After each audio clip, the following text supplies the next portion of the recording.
Hello អ្នកទាំងគ្នាឥឡូវខ្ញុំបង្ហាញពីរបៀបដំឡើង driver សម្រាប់ Audience ID14 យើងត្រូវការតម្ឡើង driver ទោះបីយើងប្រើ Mac ឬក៏ប្រើ Windows ក៏ដោយមូលហេតុដោយសារតែ Audience ID14 នេះវាមាន console mixer របស់វាដែលយើងអាចធ្វើការ control ទៅលើ output និង input ងាយស្រួលដោយសារតែ Audience នេះគឺយើងអាចបំបែក speaker បានចេញពីគូហើយក៏ប្រើតាម optical in បានដូចគ្នាហើយជាធម្មតានៅ analog របស់វានេះយើងបានពី input អូខេអញ្ចឹងអ្នកនរនេះអាចទៅ browser ដែលភ្ជាប់អ៊ីនធឺណិតមកយើងអាចបញ្ចូលពាក្យ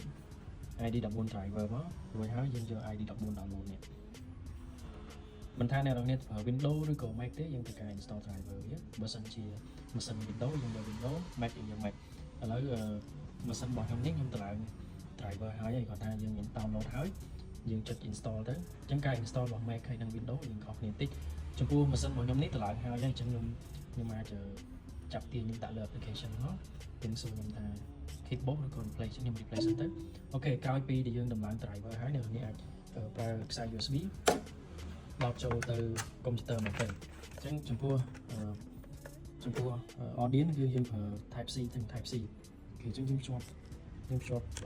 ចូលទៅក្នុង PC ទៅបន្ទាប់មកវា load ភ្លើងហើយអញ្ចឹងនៅក្នុង Mac វាចុចសួរ allow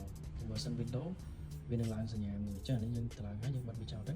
អូខេអញ្ចឹងចំណុចមួយទៀតដែលអ្នកនេះត្រូវការចាប់អារម្មណ៍នោះគឺតើទៅជាមួយការ control sound របស់ audience អូខេអញ្ចឹង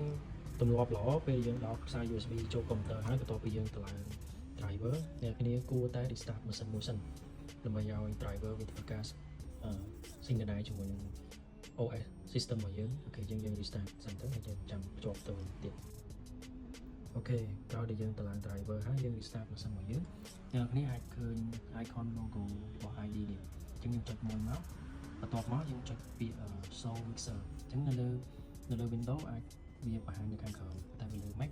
វាបង្ហាញនៅខាងលើអញ្ចឹង ID នេះមកយើង show mixer មករួចហើយយើងចូលទៅ view នេះយើងត្រូវការ show system panel Alt4 ឬ Control 4នៅលើ Windows ដើម្បីយើងចេញផ្ទាំងទៀតអញ្ចឹងយើងចុចមកនេះគឺតើទៅផ្ទាំង routing របស់យើង output stereo លេខ1លេខ2នេះគឺបញ្ជាក់ពី main mic ទាំង output នេះយើងLR លេខ1លេខ2ព្រោះបើសិនជាយើងទាញ mouse select ពណ៌សនៅកន្លែងនេះយើងពេលយើងចាក់បទចម្រៀងហើយវាអាចបញ្ចេញ sound ទៅលេខ3លេខ4អញ្ចឹង output វានៅខាងក្រោយនេះលេខ3លេខ4អូខេដល់នេះខ្ញុំមានតែប៉ុណ្្នឹងទេកុំភ្លេចមានចម្ងល់អាចសាកសួរបាននៅ one on one សងស្គាល់អរគុណ